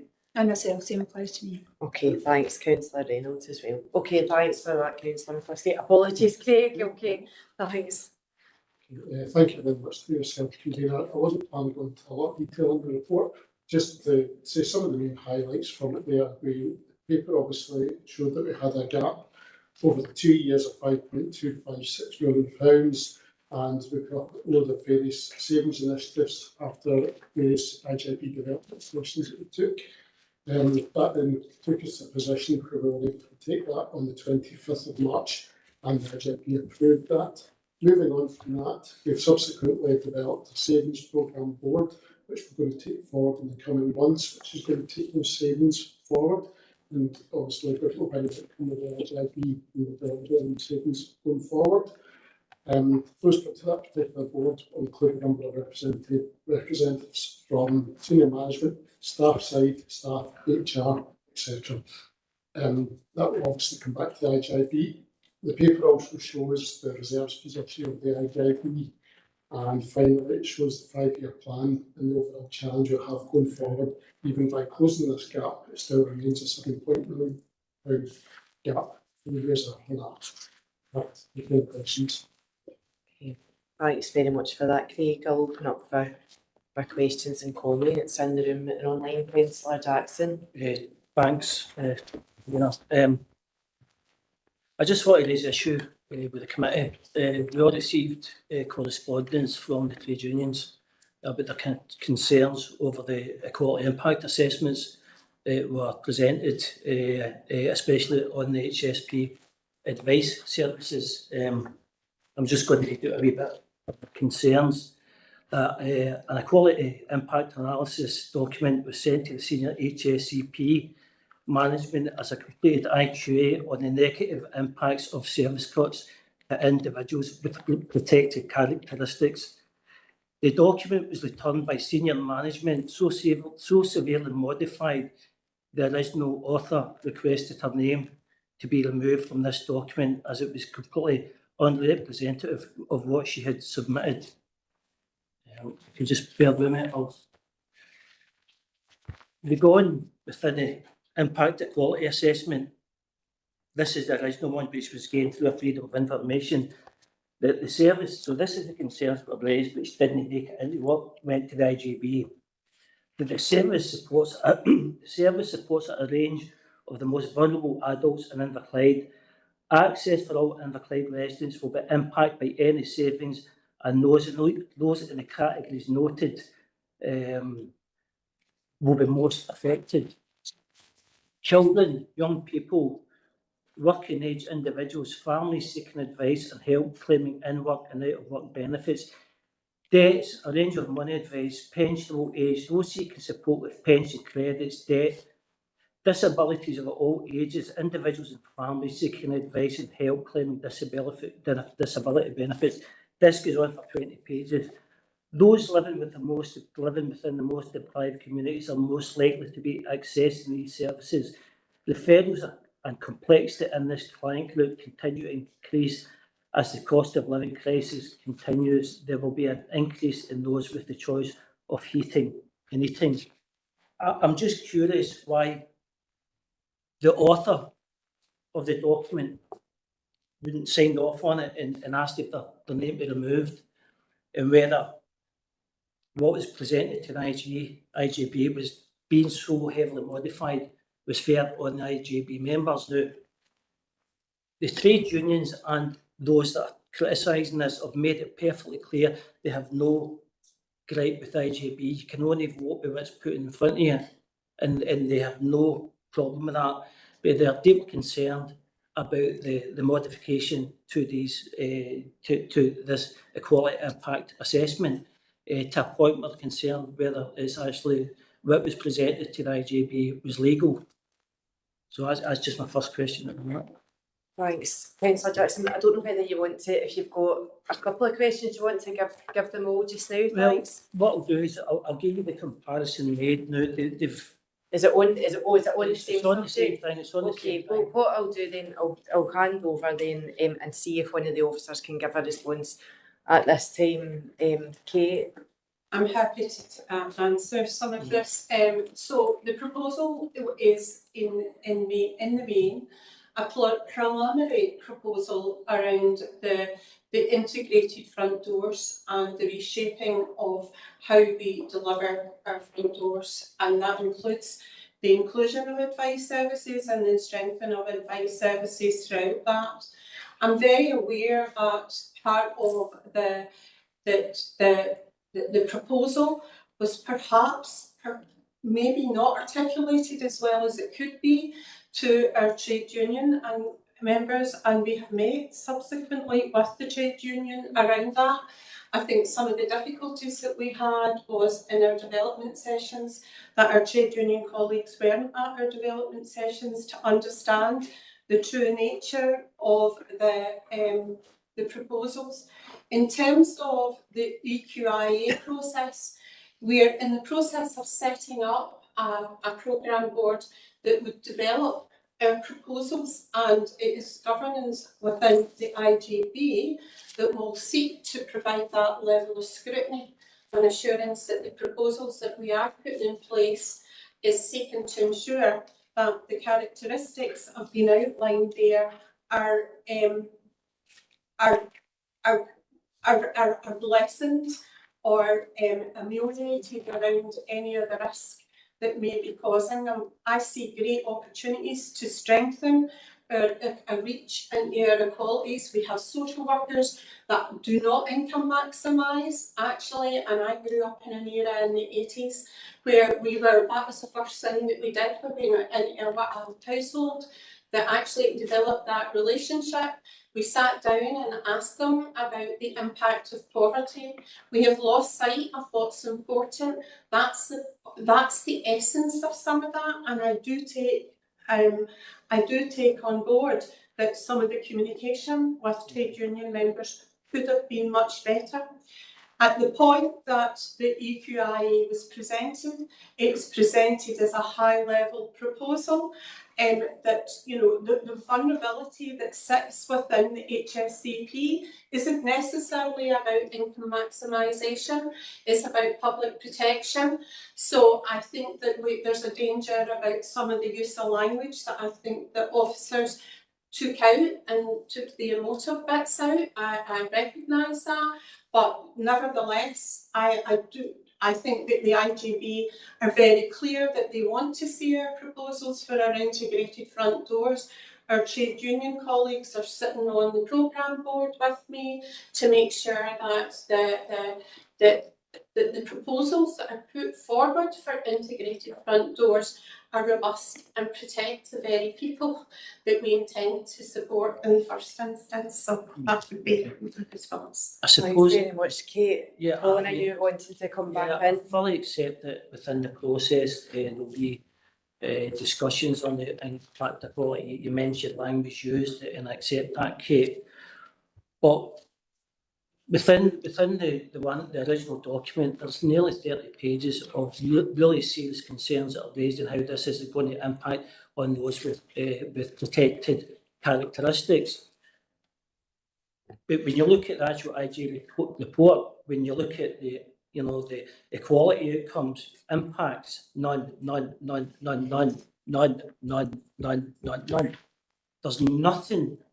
So if you took this document, original document, it says, okay, we accept, and we're going to take the language out and whatever, but what we've went from is a substantial document of criticism to a document where there's absolutely nothing in there.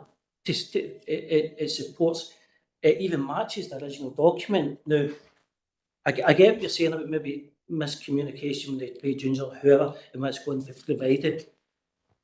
What was discussed was, as we've heard by previous speakers, that Inverclyde is unique. We are unique and we understand that. What they've done in their assessment of what's provided by the HSCP advice services to what could come in replacement by CAS is just frightening now. Last year, 23-24, HSCP advice services won back over. You're saying it's not just cash based, but if you're short of money, they brought back in £6 million to those that came for advice, which was worth just under £8 million to the local economy. Now, we've got to remember, now these are highly skilled workers who we've invested a lot in. CAS is made up by volunteers, and there's a high level of turnover in a volunteer service. CAS themselves, in a like-for-like high deprivation, from 2017 and 2024, like-for-like, without HSCP, they will average 2.5 million clawback. Leicestershire is a good example where they, with a very similar population size and a demographic of poverty, clawed back 2.5 million compared to over 6 million by our HSCP staff. Our poors can't afford to get £4 million taken out of their pockets. It's quite simple as that, and these are concerns that have been raised as well. And this will adversely affect our community. So that also falls into these protected characteristics.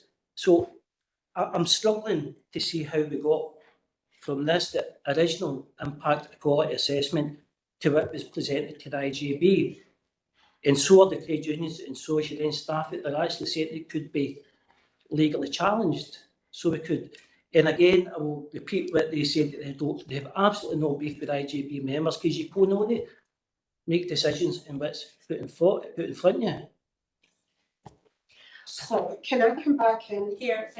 I'm quite happy, Councillor Jackson, you benchmark when I've got benchmark information, so I'll send you the benchmark information and some of the local authorities that we had undertaken. Before that, you'll be surprised that we aren't doing as well as I think we should be doing. There's local authorities that are next to us that can maximise twice the amount with less staff. So that is our ambition, and they are not integrated, so I'm hoping that they're integrated. Our social workers, our health visitors, and we do have contribution in kind financially with money advice workers paid by health that don't show up in our establishment, but we've been additional high amount of it. So we've got a probably establishment in 23, a neighbouring local authority that's bigger than us have got 12. So I mean, we're not comparing like for like, but it is despite all of that, it is our ambition to ensure that the people that are working with our most vulnerable communities are ensuring that they get the training. I could maximise income for people right up to about 5-6 years ago, on the basis that I seen that as a really important bit of my job. And you've got the social workers that are sitting around this table that are actually in agreement that we need to use the strengths and the capacity of advice services to strengthen that reach. So part of the redesign will be looking at how do we use the skills of our advice services to integrate them within our various front doors for the benefit of all. So we've heard about homelessness and community justice, but we don't attach income maximisation and money advice to these quite significant areas of priority. You know, Riverside Homes has got an income maximiser. So that's the kind of place we want to go down, and we've had discussions with the trade unions about our intention. At the end of the day, the governance, the proposals about what that will look like will go back to the IGB, and we hope that actually we'll do that sooner than later because of some of the anxiety. Thanks very much, Kate. I'm just wanting to wrap that up there as much as we can, just to get business moved on. just a second, sorry, Councillor Jackson. I think we're just in a pretty sort of shocking state of affairs where the IGB's got to make a silk purse out of a sow's ear again and again. And Craig mentioned challenges at the beginning, and that doesn't even really begin to get near what the officers and the elected members on the board are having to do in terms of trying to mitigate the impact of these funding gaps for the people who need it most. I think what I would do, sorry, Councillor Jackson, because I'm thinking I'm aware it's 5 o'clock, and I'm sure that Kate would be more than happy. I'm sure that Kate would be more than happy if there's an extra point to be made that there's herself and Craig to discuss it with at another time. I'm just aware of everybody's time, and I do thank them for getting that extra report onto the agenda so that we would have a chance to discuss it. Thanks very much. I see, apologies, I see Councillor Quinn wants to come in and make a comment, and I will accept that, since I know, Colin, you've been able to have a couple of supplementaries there. So Councillor Quinn. Yeah, so thanks for that. I mean, I'm finding myself in a bit of an awkward position here because I'm sitting on this scrutiny panel as a member of the scrutiny panel, but also an IGB member. So myself with my IGB members hat on, you know, there's been these allegations made today, and I can't substantiate them or not. So as both members of both committees, I think I need some sort of reassurance from officers stating what the allegations are and some sort of reassurance, because there's a note to say that the papers and making a decision was maybe not accurate. So I can't let that serious allegation go. I'm not saying that you know what side the error is, but I would probably just like, as an IGB member at some point, to receive some reassurance on this issue. Thanks. Okay, thanks very much, Councillor Quinn. I'm aware there's been a significant amount of crossover today, but you're absolutely right. We're here to, as a panel, to scrutinise decisions and plans that are in place. I'm not sure whether I'll hand over to Kate to see if she wants to discuss that reassurance at this time, or if she wants to take it away and come back to possibly that. I'm quite happy to take it back. I would be keen to have a consultation with the standards officer, obviously, and the chair and the vice chair of the IGB. Thank you. Okay, thanks very much. Thanks. We have to just going up. Apologies. Okay. Okay, sorry about that. Thanks very much, Councillor Brooks. Okay, so can we agree to note the contents of that report then? Okay, and that takes us on to item 9, which is reporting by exception.